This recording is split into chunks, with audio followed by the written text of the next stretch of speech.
Seigneur, nous te bénissons, Seigneur, nous te rendons grâce. Merci, éternel Dieu d'Israël. Car la Bible dit, tous ceux qui respirent chaque matin, tu renouvelles ta bonté.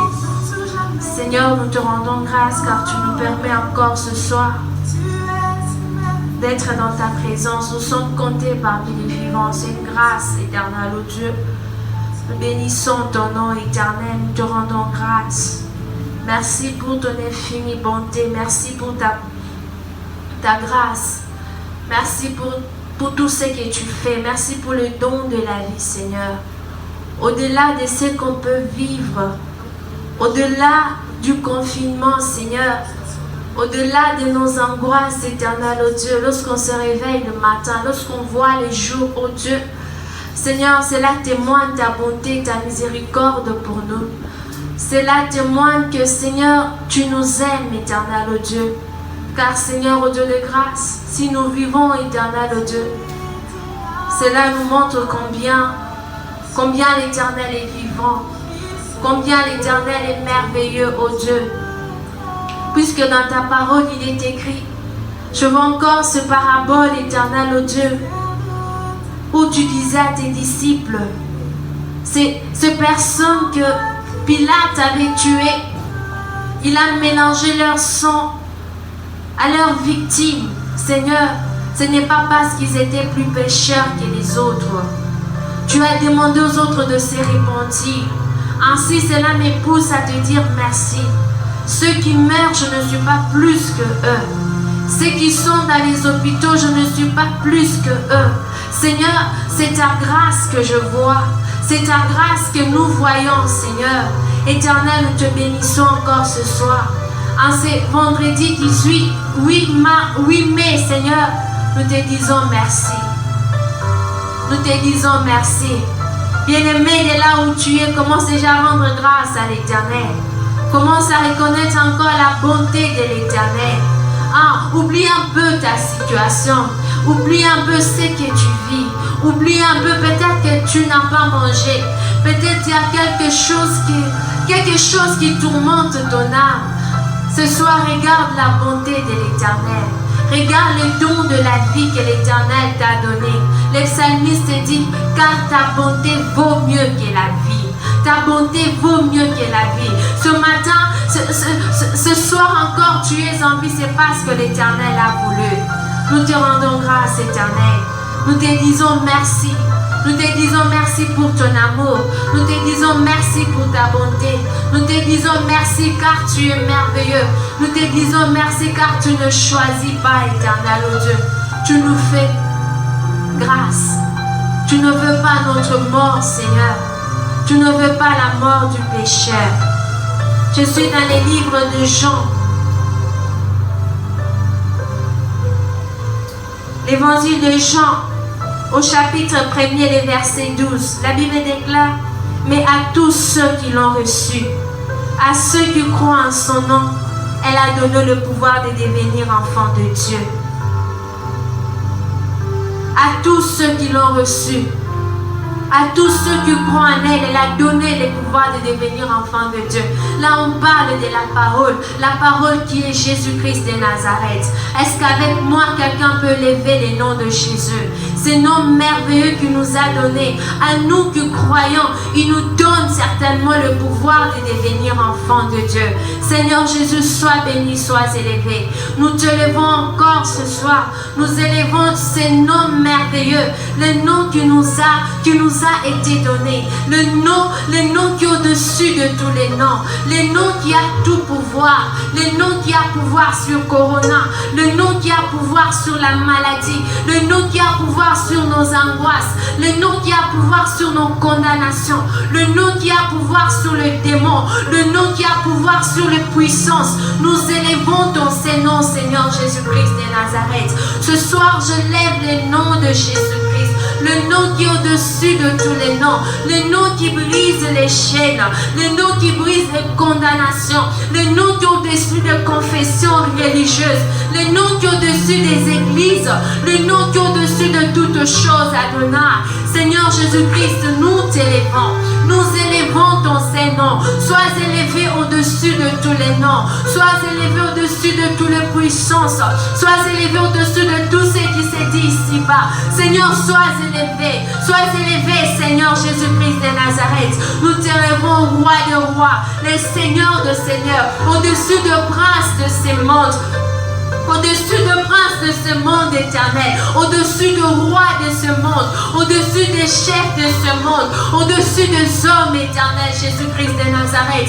Nous t'élevons, Seigneur Jésus. Sois béni, sois élevé. Sois béni, sois élevé. Le seul nom, la parole qui s'est fait chair, le verbe qui s'est fait chair, c'est Jésus-Christ de Nazareth. Le nom qui nous a été donné, nous élevons ton Seigneur. Sois élevé, Seigneur Jésus-Christ. Les noms merveilleux, les noms merveilleux, les noms merveilleux qui se nomment dans nos vies, les noms merveilleux qui se nomment sur toutes choses, sur toutes nos angoisses, sur tous ceux qui se nomment, sur le roi, sur la puissance, dans le ciel et sur la terre, sur la mer et sous la mer éternelle. Nous élevons le nom de Jésus-Christ de Nazareth. Sois élevé, Seigneur Jésus-Christ. Sois élevé dans nos familles. Sois élevé dans nos familles, dans l'église éternelle Dieu d'Israël, dans la vie de tout un chacun de nous. Seigneur, nous t'élevons.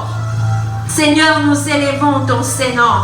Nous élevons ton Saint-Nom, Adonai. Notre roi est le pilier qui nous soutient. Notre roi est le pilier qui soutient nos familles. C'est Jésus-Christ de Nazareth. Nous n'avons qu'un seul nom. La Bible déclare dans les livres d'Ésaïe, Seigneur, que ceux qui sont dans les ténèbres, ceux qui sont sous les jours, qui tiennent les noms de l'Éternel. Et le nom qui nous a été donné, c'est le nom de Jésus-Christ. Seigneur, nous t'élevons. Nous t'élevons dessus de toutes choses. Nous t'élevons dessus de puissance. Nous t'élevons dessus des princes de ce monde, au-dessus de rois et de dominations. Seigneur, nous t'élevons, ô Dieu. Sois élevé, Shiloh. Sois élevé, les lions de la tribu de Juda. Sois élevé, les lions de la tribu de Juda. Sois béni au-dessus de toutes choses. Éternel Dieu, nous t'élevons. Oui, bien-aimé, élève le nom de Jésus-Christ dans ta famille. Élève le nom de Jésus-Christ dans ta famille. La Bible déclare dans les livres d'Éphésiens, il est le Père dont tire le nom toutes les familles dans le ciel et sur la terre. Alors élève le nom de Jésus-Christ dans ta famille. Élève le nom de Jésus-Christ sur tes enfants. Élève le nom de Jésus-Christ dans ta maison. Élève le nom de Jésus-Christ. Seigneur, nous te levons. Nous te levons au-dessus de toutes choses. Dans nos familles, nous t'élevons, éternel, ô Dieu. Au-dessus de la paix éternelle. Au-dessus de la paix éternelle, ô Dieu. Nous élevons ton Saint-Nom, Yahweh. Nous élevons ton Saint-Nom. Oui, les psalmistes pouvaient dire, Seigneur, ceux-ci se confient en leurs chars. D'autres se confient en leurs chevaux. Mais nous nous confions à l'éternel. Nous nous confions à l'éternel. Et l'éternel, ô Dieu, le nom que tu nous as donné, c'est le nom de Jésus-Christ, notre roi. C'est le nom de Jésus-Christ, notre roi. Seigneur, dans nos familles glorieuses, Jésus-Christ, nous t'élevons. Nous t'élevons, Seigneur. Nous élevons ton Saint-Nom. Dans nos familles, Seigneur. Dans nos foyers, Seigneur, ô Dieu. Dans nos maisons, nous t'élevons, Seigneur, ô Dieu de grâce. Au-dessus de toutes choses. Au-dessus de toute puissance. Au-dessus de tout ce qui s'énomme. Dans le ciel et sur la terre, ô Dieu.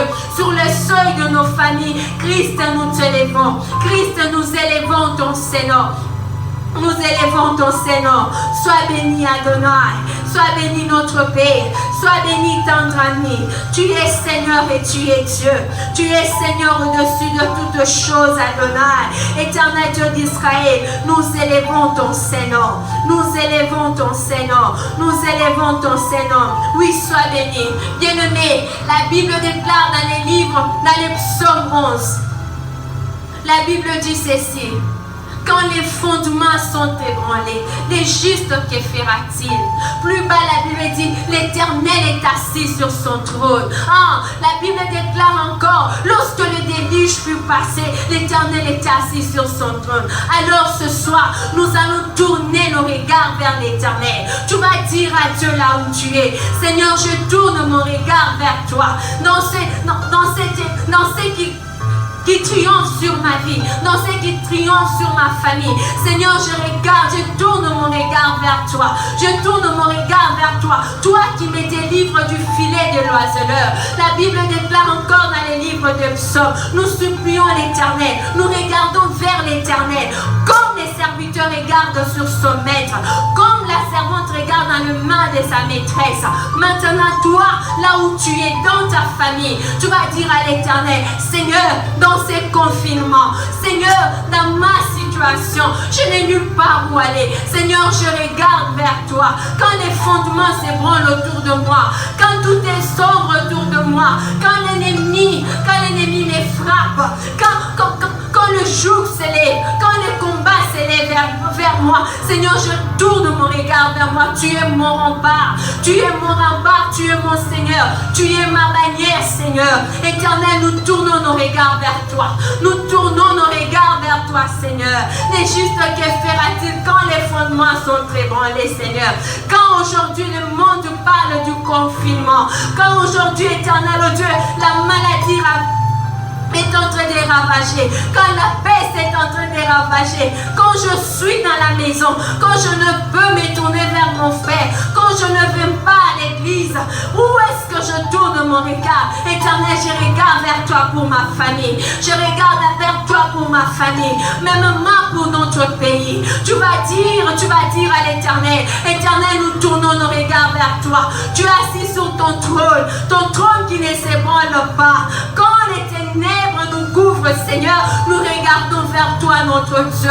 Toi qui as compassion, toi qui as miséricorde, toi qui prends plaisir dans la miséricorde. Éternel, nous regardons à toi. Éternel, nous regardons à toi. Éternel, nous pensons à toi, Seigneur, à ces jours d'autrefois, Seigneur, oh Dieu. Si tu le veux bien, Seigneur, oh Dieu, tu nous relèveras, car c'est toi qui relèves, c'est lui qui tombe, Seigneur. Nous regardons vers toi, Adonai.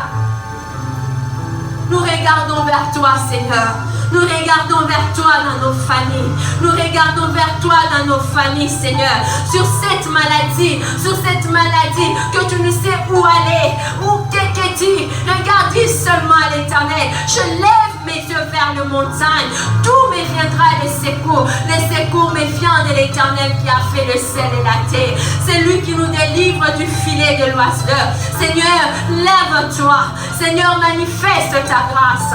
Manifeste ta grâce sur nos familles. Manifeste ta grâce sur l'église, Adonai. Manifeste ta grâce sur notre nation. Manifeste ta grâce, ô Éternel. Nous nous tournons nos regards vers toi, Éternel. Nous regardons vers les saints d'Israël. Vers les saints d'Israël. C'est lui qui juge toutes choses. C'est lui qui arrête la guerre. C'est lui qui arrête la guerre, Seigneur. C'est lui qui nous guérit de la peste, c'est l'Éternel. Adonai, nous regardons vers toi. Nous comptons que sur ta grâce, Éternel. Nous comptons que sur ta miséricorde dans nos foyers. Seigneur, lorsque nous manquons de quoi manger, Seigneur, lorsque, Éternel, c'est tellement difficile et sombre, Seigneur, nous regardons vers toi. Nous regardons vers toi. Nous regardons vers toi. Bien-aimé, dis encore, proclame cela encore sur ta famille. Proclame cela sur l'église. Proclame cela sur notre pays. Éternel, nous regardons à toi. Nous regardons à toi, Seigneur. Comme Léa pouvait dire, Jacob ne la regardait pas. Mais lorsqu'elle a eu ses fils, lorsqu'elle a eu Judas, elle a dit, cette fois-ci, je louerai l'Éternel. Elle a cessé de plaire à l'homme. Elle a cessé à vouloir plaire à Jacob. Elle a dit, cette fois-ci, je louerai l'Éternel. Elle a su reconnaître que c'est l'Éternel qui donne les enfants. Éternel, maintenant nous nous tournons vers toi. Nous nous tournons vers toi, Éternel Dieu. Montre-nous ta gloire et ta miséricorde, ô Dieu. Montre-nous ta gloire et ta miséricorde, ô Dieu. Nous nous tournons vers ta grâce, Éternel. Manifeste ta miséricorde, Adonai.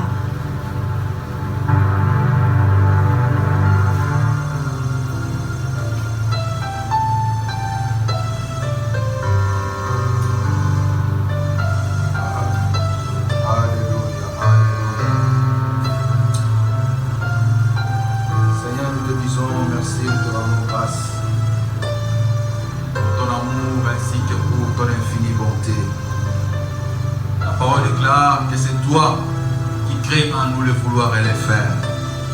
Seigneur, ce soir, si nous sommes là, Seigneur, ce n'est pas par nos propres efforts. C'est vrai, nous avions prévu cela. Mais Seigneur, c'est toi qui as permis que ce qui était un programme devienne aujourd'hui une réalité. Voilà pourquoi nous te disons merci. Voilà pourquoi, Seigneur, ce soir, nous te rendons grâce. Oui, tu as dit, Seigneur, ô Dieu, que vous me chercherez, vous me trouverez, si vous me cherchez de tout votre cœur. Seigneur, tu te révèles à ceux qui te cherchent. Voilà pourquoi ta parole déclare que toi qui écoutes les prières, les hommes viendront à toi. Seigneur, ce soir, nous ne sommes pas venus, Seigneur, devant un homme pour chercher son secours. C'est vers toi que nous sommes venus. C'est vers toi, Seigneur, que nous avons décidé de lever nos mains ce soir. Ma prière est levée de mon cœur, qu'elle te manifeste puissamment pendant ces moments. Ces moments, Seigneur, où nous nous tournons vers toi pour chercher ta face. Manifeste-toi. Opère des grandes choses. Ce n'est que tout celui qui est connecté en ce moment avec nous. Seigneur, oh Dieu, même si nous ne pouvons pas les voir, même si nous ne pouvons pas les toucher, mais Seigneur, que ta main puissante les touche là où il est et lui apporte la solution à son problème. Bénis ces moments, Seigneur, où nous allons, Seigneur, partager ta parole. Que cette parole qui est vie et esprit nous fasse du bien, nous apporte la vie, nous restaure, nous régénère. Et Seigneur, nous aide, oh Dieu, à continuer la marche avec toi. Au nom de Jésus, nous avons ainsi prié avec action de grâce. Amen. Shalom bien-aimés. Que le nom du Seigneur soit béni. Nous vous saluons dans le précieux et merveilleux nom de notre Seigneur Jésus, de notre Seigneur Sauveur Jésus-Christ, partout où vous nous suivez. Et nous prions que la grâce, que la faveur du Seigneur soit votre partage. Nous allons rapidement lire des textes dans la parole de Dieu. Le premier texte, tous les deux textes sont tirés de l'Ancien Testament. Les premiers textes, nous l'avons tiré dans les livres de Deutéronome. Deutéronome, chapitre 28, le verset 7. Et le second texte, nous l'avons tiré dans le livre de Proverbes, Proverbes 21 à chapitre 21, le verset 31. Donc, très rapidement, nous allons lire le premier texte, Deutéronome, chapitre 28, le verset 7. Je lis au nom du Seigneur. Deutéronome 28, 7. L'Éternel te donnera la victoire sur tes ennemis qui se lèveront contre toi.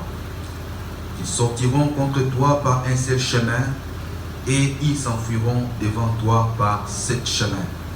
Donc voilà les premiers textes et nous allons lire les seconds textes dans la parole de Dieu. Le second texte est tiré du livre des Proverbes, Proverbes 21, les derniers versets, verset 31.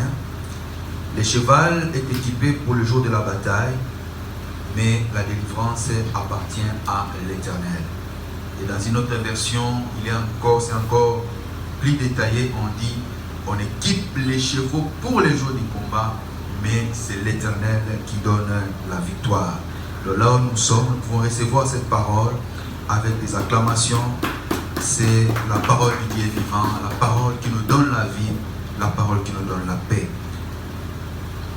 Je vous donne la victoire. Voilà les thèmes de l'exhortation de ce soir. Bien-aimés dans le Seigneur, le mot victoire veut dire tout simplement un avantage que l'on remporte dans une bataille ou dans une guerre. Donc c'est un avantage qu'on rapporte sur des ennemis dans une guerre ou dans une bataille. Et donc, bien aimé, la victoire, c'est le fait de prendre les décis. Prendre les décis sur un ennemi ou prendre les décis sur un adversaire quelconque. On est attaqué par un ennemi, on est attaqué par un adversaire et on est face à l'adversaire, on est engagé dans un combat face à cet adversaire-là. Et dès lors qu'on prend les décis, dès lors qu'on l'emporte sur cet adversaire, eh bien, nous pouvons parler de la victoire. Et très souvent, lorsque nous suivons les matchs de football, très souvent nous voyons cela. Des équipes qui sont opposées sur le terrain, et ces équipes-là sont en train de s'affronter, sont en train de se battre pour gagner les matchs ou pour remporter la victoire. Et donc, c'est l'équipe qui va, n'est-ce pas, marquer le plus de buts. C'est cette équipe-là qui va être proclamée vainqueur ou victorieuse à la fin du match. Donc, bien aimé, c'est ça, en fait, la victoire. C'est le fait de prendre un avantage ou bien de prendre les décis sur un ennemi ou sur un adversaire quelconque avec qui on est engagé dans un combat. Donc, le mot victoire, bien aimé, sous-entend un autre mot. Ce sont des concepts, ce sont des mots qui sont liés. Lorsqu'on parle de victoire d'un côté, d'un autre côté, on s'entend toujours un combat. On ne peut pas parler de victoire sans combat. On ne peut pas dire qu'on a remporté une victoire si au préalable, on n'a pas livré une bataille. Ou si au préalable, on n'a pas fait face à un combat. Donc ce sont des mots, ce sont des concepts qui sont liés et qui marchent toujours ensemble. Voilà pourquoi, bien aimé, lorsque dans votre marche avec le Seigneur, lorsque dans votre vie, vous vous rendez compte qu'il y a les combats qui viennent, il y a l'adversité qui vient, il y a des situations difficiles qui se manifestent dans votre marche, bien dans votre vie. Vous remarquez que dans la famille, vous êtes combattu. On ne veut pas que vous puissiez aller à l'église, ou bien on ne veut pas que vous puissiez vous épanouir. Bien, vous remarquez que dans le travail où vous êtes combattu. Parfois, vos chefs sont en train de vous mettre des pots de banane, on vous jette on vous met des bâtons, on ne veut pas que vous puissiez avancer. Donc, lorsque vous remarquez ces choses-là, bien aimés, ça fait mal, c'est douloureux, mais ne vous laissez pas abattre par cette situation.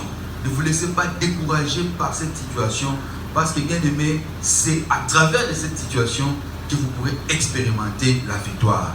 Parce qu'on ne peut pas expérimenter la victoire si, bien aimé, au préalable, on n'a pas expérimenté les combats. Si au préalable, on n'a pas expérimenté l'adversité. Et donc, lorsqu'on rencontre ces choses, notre attitude ne doit pas être une attitude de découragement. Notre attitude ne doit pas être une attitude des gens qui sont abattus. Des gens qui parfois remettent même en cause la foi pour dire, mais si je suis avec Dieu, pourquoi je rencontre telle situation? Pourquoi je rencontre telle autre situation? Je prie, je marche dans la crainte de Dieu. Mais qu'est-ce qui fait que lorsque j'essaie d'avancer, lorsque j'entreprends, ça ne marche pas? Je suis combattu de toutes parts. Parfois on est découragé. Parfois on remet même parfois en cause, bien aimé, sa foi. On remet même en cause l'amour, la grâce de Dieu dans nos vies. Et bien aimé, ce sont des situations qui parfois nous éloignent de Dieu, mais notre attitude, lorsque nous faisons face à ce genre de situations, doit être une attitude contraire. Vous voyez que ça nous éloigne de Dieu, ça doit nous rapprocher de Dieu, ça doit nous pousser à chercher davantage le Seigneur, parce que nous devons savoir que derrière les combats, il y a une grande victoire qui se cache derrière. Parce que, bien aimé, les combats précèdent toujours la victoire. Et ça, nous devons le savoir, nous devons l'intérioriser. Et dans notre façon de marcher avec le Seigneur, nous devons être caractérisés par cette attitude-là, des gens qui combattent pour remporter les victoires. L'Éternel te donnera la victoire. C'est ça que nous venons de lire dans les textes que nous avons exploités dans Deutéronome. La Bible dit que l'Éternel te donnera la victoire sur tes ennemis qui se lèveront contre toi. Donc, bien aimé, ce texte nous permet de saisir des choses, des grandes vérités qui doivent nous orienter dans notre marche avec le Seigneur lorsque nous faisons face au combat ou lorsque nous faisons face à l'adversité. La première vérité que nous devons saisir, bien aimé, c'est que le fait d'être enfant de Dieu, le fait d'être né de nouveau, ça ne nous met pas à l'abri du combat. Lorsqu'on lit ces textes, la Bible dit que l'Éternel te donnera la victoire sur tes ennemis qui vont s'élever contre toi. Donc le Seigneur s'adresse au peuple d'Israël. Ce sont ses enfants, ce sont ses protégés. Mais malgré le fait que ses enfants, ce soit ses protégés, l'Éternel les annonce quand même qu'il y a des ennemis qui vont s'élever contre eux. Donc le fait qu'ils soient avec Dieu, ça ne les a pas mis à l'abri de l'adversité. Ça n'a pas empêché à ce que les ennemis puissent s'élever contre eux. Donc, bien aimé, le fait que nous sommes enfants de Dieu, le fait que nous puissions appartenir au Seigneur, ça ne nous met pas à l'abri du combat. Donc, c'est une situation normale qui peut arriver dans notre marche avec le Seigneur. Et d'ailleurs, bien aimé, lorsqu'on est enfant de Dieu, on doit encore être beaucoup plus préparé à cela. Parce que nous vivons dans un monde qui est généralement hostile aux choses de Dieu. Nous sommes dans un monde, bien aimé, où les valeurs chrétiennes sont rejetées. Vivre la foi chrétienne authentique dans le monde actuel, bien aimé, c'est une cause qui peut nous opposer, qui peut nous exposer. Ça peut nous exposer à la persécution, ça peut nous exposer au combat, puisque nous vivons dans un monde qui est hostile. Généralement, dans presque toutes les entreprises où vous allez aller, vous allez voir que beaucoup de gens, n'est-ce pas, sont versés dans les antivaleurs. Et donc, lorsque vous venez, vous essayez de faire les choses autrement, ça peut vous créer des problèmes. Et donc, bien aimé, vivre la foi chrétienne dans ce monde, ça peut être à la base du combat, ça peut être à la base de l'hostilité. Et donc, le combat peut être suscité seulement par le seul fait de vouloir obéir aussi, de vouloir marcher dans la crainte de Dieu. Cela peut nous susciter les combats. Et donc, nous devons être préparés à cela. Et si ça arrive, nous devons accepter cela. Rester fidèles à Dieu en dépit des temps, en dépit des circonstances. Et bien aimé, lorsque on rencontre ce genre de choses, les combats deviennent même parfois un indicateur, un élément qui nous permet même de nous évaluer par rapport à notre marche avec le Seigneur. Vous savez, lorsqu'on marche fidèlement avec Dieu et qu'à un certain moment on ne rencontre aucune opposition sur sa route, il est important parfois de s'arrêter et de se poser la question de savoir si vraiment le Seigneur est avec nous. Voilà pourquoi quelqu'un pouvait dire, lorsque vous marchez avec le Seigneur et que vous ne rencontrez pas les diables sur votre chemin, faites attention, c'est que peut-être vous êtes en train de faire route avec lui. Donc nous ne devons pas chercher à aller créer des problèmes, chercher des situations qui nous amènent des combats. Ce n'est pas ça que je vais dire.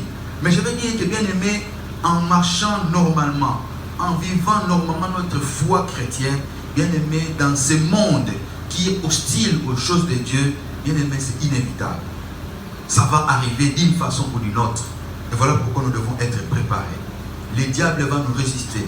Dans la famille, il y aura des gens qui vont nous résister. Parfois, des gens vont nous résister.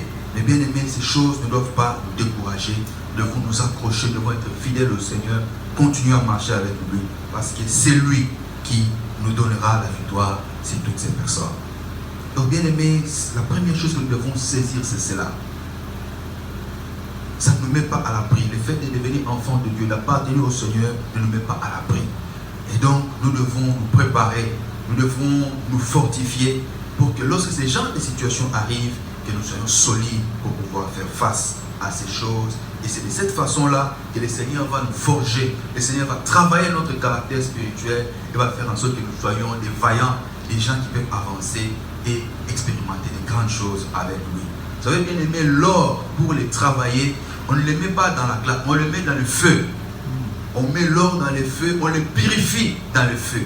Ce feu-là ne détruit pas l'or, mais au contraire, ça les perfectionne, ça les rend beaucoup plus propres, ça les rend beaucoup plus utiles au travail pour lequel on doit le faire. Donc bien aimé, les combats, le Seigneur les suscite parfois dans notre chemin. Ce n'est pas pour nous détruire, mais c'est pour nous travailler, pour nous perfectionner, pour faire en sorte que nous soyons plus efficaces dans notre marche, dans notre façon d'avancer avec lui. Donc bien aimé, c'est ça la première vérité que toi et moi nous devons saisir à travers ces textes-là. La deuxième chose, bien aimé, que toi et moi nous devons saisir, c'est que c'est l'Éternel qui donne la victoire. Il dit, l'Éternel te donnera la victoire contre les ennemis qui vont se lever contre toi. Cela veut dire en d'autres termes que la victoire, nous ne l'obtenons pas par nos propres efforts. Nous pouvons avoir des forces, nous pouvons avoir des capacités, mais ce n'est pas par nos propres efforts que nous obtenons la victoire, mais c'est l'Éternel qui donne la victoire. Amen. Donc la victoire, bien aimée, c'est d'abord et avant tout un don de l'Éternel. Voilà pourquoi nous devons savoir nous appuyer sur lui. Nous devons savoir d'abord et avant tout compter sur le Seigneur. lorsque nous faisons face à l'adversité. Il peut se faire, nous avons les moyens. On est attaqué par quelqu'un, on a les moyens, on a des relations, on peut faire des choses. Mais bien aimé, c'est l'Éternel qui donne la victoire. Comptons avant tout, d'abord et avant tout sur lui.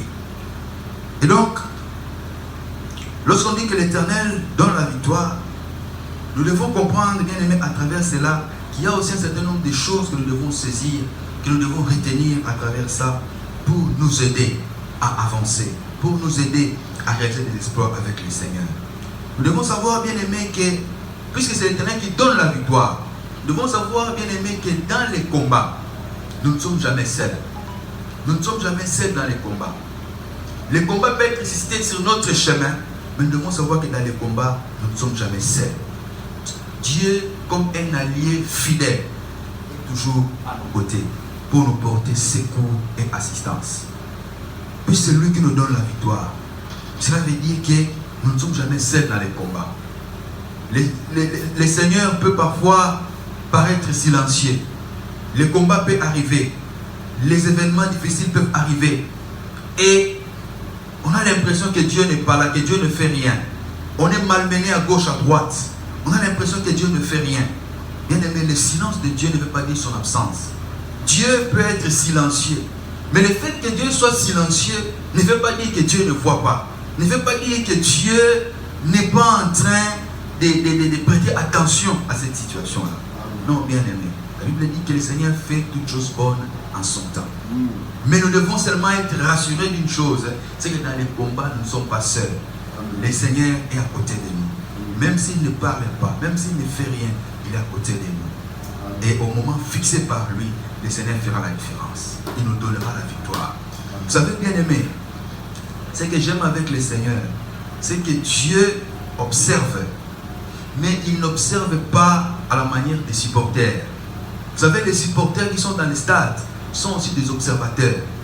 Mais ces gens restent observateurs du début jusqu'à la fin du match. L'équipe peut être en train de perdre. Le supporter sera dans les gradins.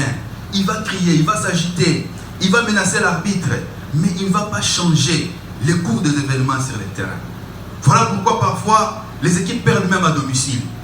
Ils sont là chez eux avec leur public et ils ont tous les soutiens possibles. Parfois même les chefs de l'État viennent assister au match, mais ces équipes perdent. Pourquoi? Parce que le supporter est limité. Il peut vouloir, mais ne pas pouvoir. Mais bien aimé, Dieu lui observe. Mais à la différence du supporter, lui, Dieu ne reste pas observateur du début jusqu'à la fin du match. Dieu change de statut. Il commence par observer, mais à un moment donné, Dieu quitte le statut d'observateur pour passer au statut d'acteur. Il dit, j'ai suffisamment observé, maintenant, je vais moi-même intervenir. Je vais moi-même agir. Dieu, à un moment donné, descend lui-même dans les stades, récupère la situation et la fait travailler dans le sens de notre avantage. Il change le cours des événements. Il a la capacité, contrairement aux supporters de ce monde, Dieu a la capacité de changer le cours des événements. Dieu a la capacité de faire en sorte que les matchs qui étaient en train de se dérouler en notre défaveur puissent changer et se dérouler en notre faveur. Il a la capacité de changer la donne en notre faveur. Et donc c'est ce qui fait que le Seigneur soit différent des supporters, soit différent de tout ce que nous pouvons appeler observateurs. Dans ce pays, nous avons connu une mission d'observation. Cette mission ne faisait qu'observer. On pouvait tuer les gens, on pouvait faire, on observe, on dénombre le nombre des morts et ça s'arrête là. La situation ne changeait pas. Et bien aimé, le Seigneur n'observe pas de cette manière-là. Il observe. Après avoir observé, il agit. Après avoir observé, il agit et il fait en sorte que la donne puisse changer en notre faveur. Voilà pourquoi nous devons aimer ce Dieu. Nous devons nous accrocher à lui. Nous devons marcher avec lui. Nous devons lui faire confiance. Quels que soient les temps, quelles que soient les circonstances. Même si apparemment, même si mathématiquement, les choses ne roulent pas pour nous, bien aimé, nous devons rester fidèles, nous devons rester accrochés au Seigneur. La deuxième chose que nous devons saisir, c'est que nous devons combattre avec l'assurance de la victoire. Nous ne devons pas combattre avec des hésitations. Lorsque les combats arrivent, il y a beaucoup d'enfants de Dieu qui ont tendance à avoir peur. Un peu comme lorsque les Égyptiens avaient poursuivi les enfants d'Israël dans les déserts. Lorsque les enfants d'Israël ont quitté le désert, ils ont été pris en chasse par les Égyptiens. Et le premier réflexe des enfants d'Israël, c'était la peur. Ils ont eu peur. Ils ont condamné, ils ont menacé Moïse. Ils ont oublié tout ce que Dieu avait fait pour eux. Depuis là où ils avaient quitté jusqu'à là où ils sont arrivés en ce moment. Et donc c'est généralement ça qui nous caractérise quand nous faisons face à l'adversité. La peur. La peur. Au lieu de placer notre confiance en Dieu, bien aimé, c'est la peur qui nous caractérise. Nous nous focalisons sur la puissance de l'ennemi, sur la force de notre ennemi, au lieu de nous focaliser sur la grandeur de Dieu, au lieu de nous focaliser sur la puissance de Dieu. Donc bien aimé, regardons la grandeur de Dieu. Au lieu de regarder la grandeur de nos ennemis, au lieu de regarder la force de nos ennemis, tournons-nous à Dieu, regardons la grandeur de Dieu. Dieu est plus grand, il est plus puissant que ceux qui veulent nous faire du mal, que ceux qui nous combattent. Et nous devons avoir nos regards tournés vers lui, placer notre confiance en lui, croire que le Seigneur est capable d'intervenir et de nous sauver. Donc combattons avec l'assurance de la victoire. Si Dieu est à nos côtés, puisque Dieu n'échoue jamais, c'est-à-dire que la victoire est assurée. Nous ne pouvons que remporter la victoire parce que Dieu est à nos côtés. Si nous échouons, ce n'est pas nous qui avons joué, c'est Dieu qui a échoué. Et puisque Dieu n'échoue jamais, puisque Dieu est celui qui relève les défis, la victoire sera inévitablement nôtre. Voilà pourquoi nous devons combattre avec l'assurance. Avec assurance. Être sûr que nous sommes engagés dans une affaire, que nous allons réussir. Et bien aimé, la dernière chose que nous devons saisir, c'est que dans les combats, nous ne devons pas compter, comme nous l'avions dit avant, nous ne devons pas compter sur nos propres forces, mais nous devons placer notre confiance dans le Seigneur, puisque c'est le Seigneur qui nous donne la victoire. Il peut arriver que nous puissions avoir des capacités, il peut arriver que nous puissions avoir la capacité de riposter, la capacité de répliquer, la capacité de nous battre, mais bien aimé, comptons d'abord et avant tout sur le Seigneur, parce que la victoire vient de lui. Dans les textes, nous avons lu dans Proverbes. Donc, bien aimé, comptons d'abord et avant tout. Nous allons prier. Nous allons prier, nous allons demander à Dieu. Bien aimé, tu vas te recommander à la grâce de Dieu. Dis au Seigneur,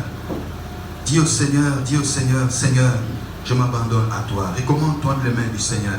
Dis Seigneur, je m'abandonne. Je ne sais pas quelle est la situation dans laquelle tu es en train de traverser. Je ne sais pas quel est le combat auquel tu fais face en ce moment. C'est peut-être un combat au niveau de la famille, peut-être un combat au niveau de l'université. Il y a un professeur qui te harcèle. Il y a peut-être, je ne sais pas moi, tu as un problème de justice. Il y a quelqu'un qui est en train de te malmener. Tu as acheté ton bien en toute légalité, mais tu ne sais pas avoir la paix à cause de cette personne qui te malmène, qui t'acquise un peu partout, à gauche, à droite. Tu es troublé, tu es déstabilisé à cause de ces problèmes. Bien aimé, je voudrais que nous puissions prier. Tu vas poser à Dieu ton problème. Tu vas dire, Seigneur, étends ta main. Donne-moi la victoire dans ces combats, dans cette situation qui me perturbe. Seigneur, donne-moi la victoire. Seigneur, manifeste-toi. Seigneur, fais en sorte, oh Dieu, que je puisse expérimenter la victoire. Cette situation a duré. Seigneur, interviens. Seigneur, interviens.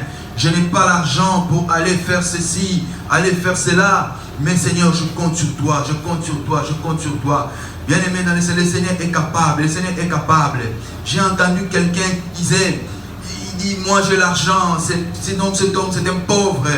Je sais comment je vais faire, il ne va pas s'en sortir. Bien aimé, il y a des gens pareils. Ils comptent sur leur argent, ils comptent sur leur force. La Bible dit, cela s'appuie sur leurs chevaux, d'autres s'appuient sur leurs chars. Nous invoquons l'Éternel. Bien-aimé, tu vas te recommander à la grâce de Dieu. Dis, Seigneur, étends ta main, Seigneur, étends ta main. Donne-moi la victoire, fais la différence, oh Dieu. Seigneur, tu es capable, tu es capable. Alléluia, alléluia. Oh, Kolomi Monissa. Seigneur, je ne sais pas quel est le combat auquel est confronté mon frère. Je ne sais pas quel est le combat auquel est confrontée ma soeur. Seigneur, je ne sais pas quelle est la difficulté dans laquelle il se trouve. Oh Dieu, Il y a, Seigneur, des gens qui, Seigneur, oh Dieu, veulent lui faire du mal.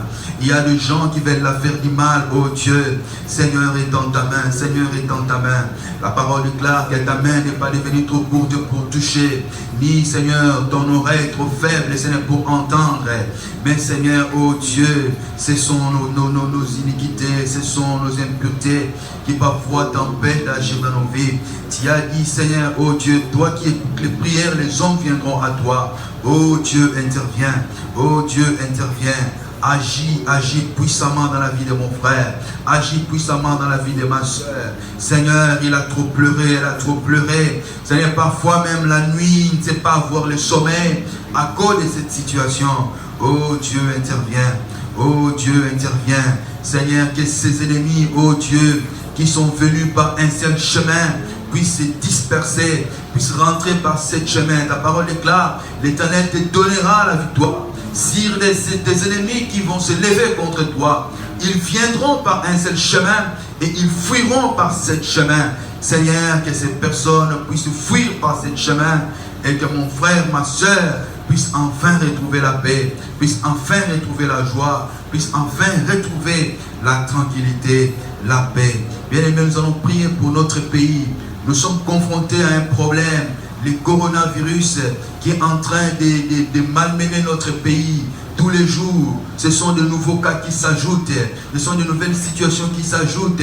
Bien aimé, le Seigneur a dit, je vais éloigner la maladie du milieu de vous. Nous allons prier le Seigneur pour notre pays. Disons à Dieu, Seigneur, donne-nous la victoire sur cette maladie qui est en train de malmener notre pays, qui est en train de déstabiliser notre pays. Les gens ne savent pas travailler. Cela va avoir un impact négatif sur beaucoup de choses. Que le Seigneur se manifeste, qui donne l'intelligence aux médecins, qui donne l'intelligence à toutes les personnes qui sont engagées dans cette lutte pour qu'une solution soit trouvée et que nous puissions reprendre une vie normale. On ne sait pas tenir nos cultes dans des conditions normales.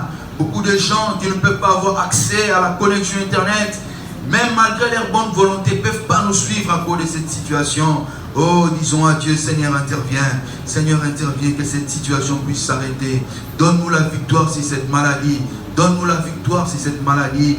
Et fais que la paix revienne. Et fais que la tranquillité revienne. Fais que le calme revienne. Et que nous puissions tourner cette page et reprendre une vie normale.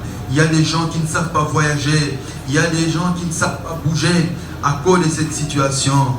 Oh, Seigneur, est dans ta main. Viens au secours de notre pays. Sauve notre pays, Seigneur, oh Dieu. Manifeste-toi puissamment. Mets fin à cette épidémie, Seigneur. Éloigne la maladie de ce pays. Viens à notre secours. Sauve-nous, oh Dieu. Agis puissamment et manifeste-toi. Agis puissamment et manifeste-toi. Tu vas dire merci à Dieu pour ce moment. Tu vas dire merci à Dieu pour ce moment. Dis merci au Seigneur pour ce moment. Oui, dis merci au Seigneur pour ce moment. Alléluia, alléluia. Seigneur, merci pour ce moment. Merci. Merci pour ton amour. Merci pour ta bonté. Merci pour ta grâce, Seigneur, oh Dieu. Tu nous as fait du bien pendant ce moment. Bénis mon frère, bénis ma soeur qui nous a suivis pendant ce temps. Seigneur, fais à chacun du bien. Fais à chacun du bien, Seigneur. Merci pour ton amour. Merci pour ta bonté. Osamala Mukolo, Osamala Mukolo, Bissama Sanzolama, interviens et agis puissamment. Et que Seigneur, ta grâce, Seigneur, ta faveur puisse être notre partage. Merci pour tout, Seigneur. Au nom, je t'offre ainsi prier avec action de grâce. Amen. Voilà, donc, merci bien-aimés pour nous avoir suivis. Que le Seigneur vous bénisse abondamment. Amen.